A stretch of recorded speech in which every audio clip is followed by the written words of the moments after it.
Bismillahirrahmanirrahim.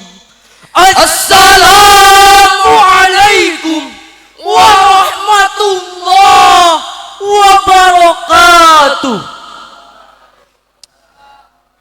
Innal hamdalillah nahmaduhu wa nasta'inuhu wa nastaghfiruh wa na'udzu billahi min syururi anfusina wa min sayyiati a'malina may yahdillahu fala mudhillalah wa may yudlilhu fala hadiyalah. Asyhadu an la ilaha illallah wahdahu la syarikalah wa asyhadu anna Muhammadan abduhu wa rasuluhu wa la nabiyya ba'da. Amma ba'du. Yang kami muliakan Bapak Pimpinan Pondok Pesantren Misbahul Bulam beserta keluarga besar Pondok Pesantren Misbahul Bulam, para asatid dan asatidah Pondok Pesantren Misbahul Bulam yang saya hormati, serta santri dan santriah yang kami banggakan. Kata orang Sunda, kumaha daramang. Kata orang Jawa, piye kabare. Kata orang Arab, kaifa haluk lailatukumus sa'idah. Alhamdulillah sa'idatul mubarakah. Hadirin rahimakumullah, kita bangga sebagai bangsa Indonesia, bangsa yang berada di garis khatulistiwa ini, memiliki khasanah dan kekayaan alam yang melimpah ruah. Dengan adanya perkembangan zaman pada abad kali ini, ternyata umat beragama pun semakin pesat berkembang. Dapat kita saksikan lembaga-lembaga pendidikan semakin makmur, masjid-masjid semakin menjamur, pengajian dan pengkajian bukan lagi sebatas forum dan podium, melainkan sudah merabak kepada media cetak dan media elektronika. Hal itu patut untuk kita syukuri dengan mengucap Alhamdulillah.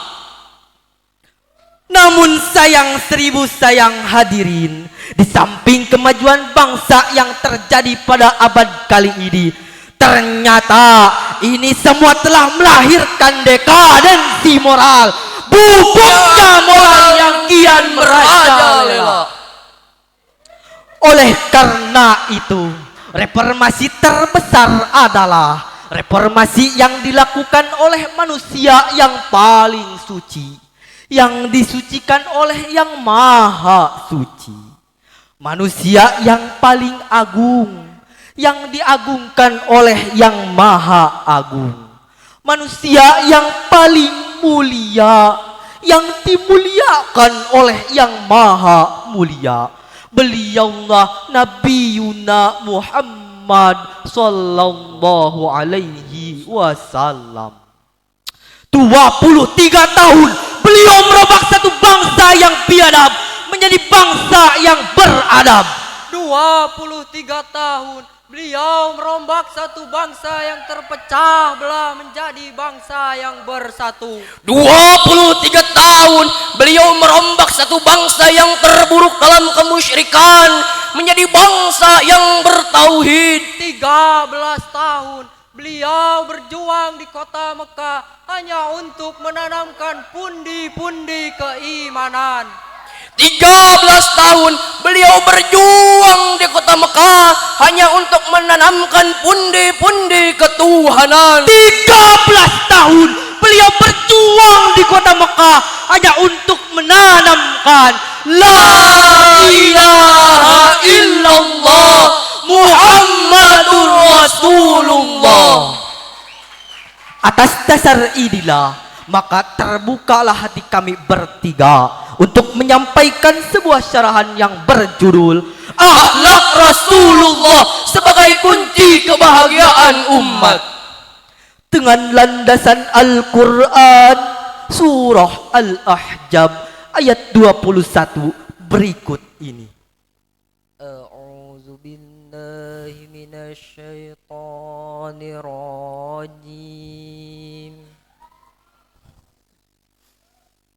Bismillahirrahmanirrahim.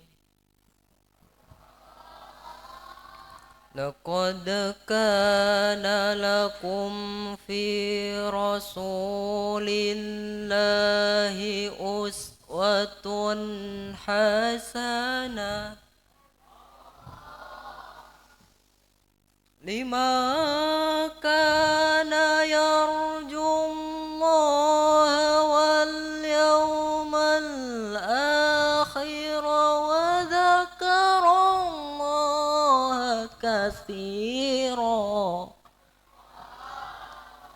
liman kana yarjullaha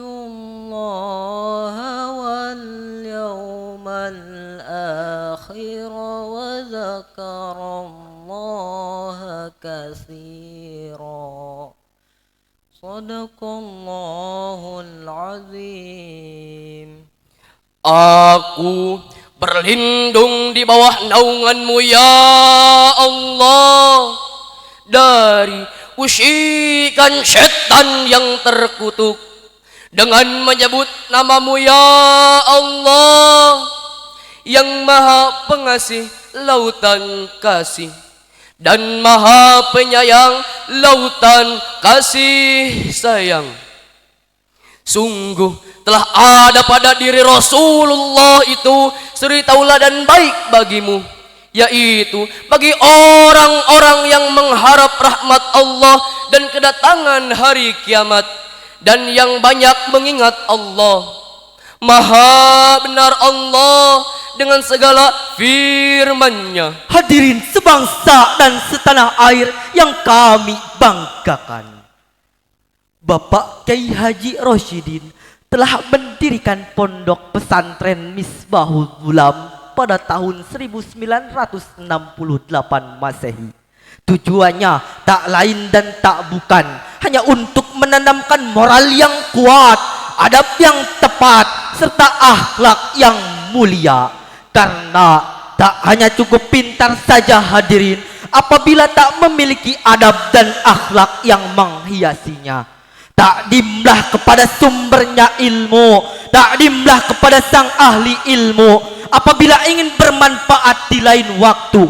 Karena harapan kita semua untuk masa depan adalah santri mampu membina umat, merupakan visi pesantren untuk menjadikan santrinya sebagai manusia bahagia. Di tengah kegentingan negara kita saat ini, di tengah maraknya dekadensi moral di semua aspek kehidupan, ini menjadi tugas kita bersama untuk sama-sama keluar dari lubang buaya.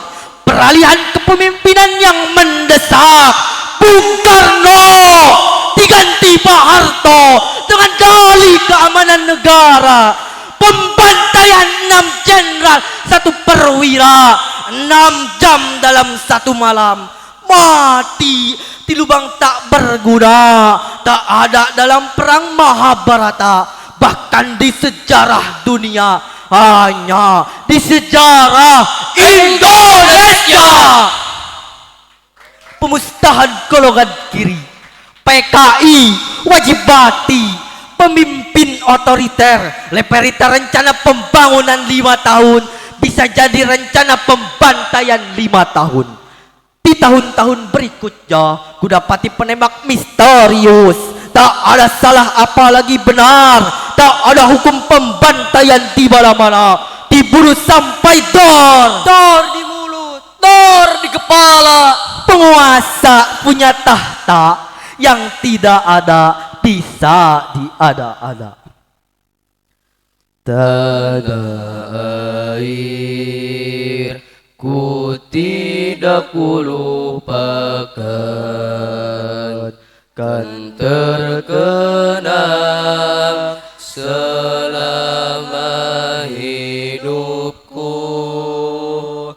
Biarpun saya pergi jauh, tidak akan hilang dari kalbu tanahku yang ku cintai.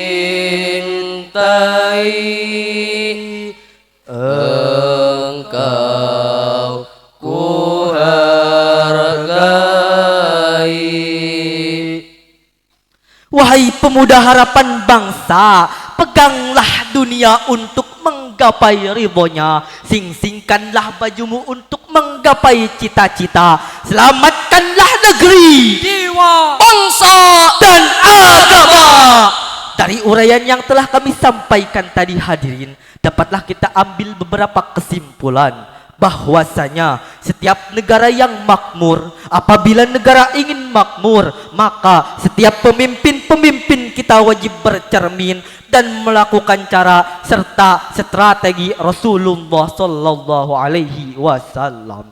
Saudaraku, siapa kita? Bila Sumatera, NKRI, harga mati, Pancasila, jaya, Bismillah. rumah kita. Demikianlah syarahan yang dapat kami sampaikan. Kurang dan lebihnya mohon dimaafkan. Unzur ma qala wala tanzur man qila. Wassalamu alaikum warahmatullahi wabarakatuh. Waalaikumsalam.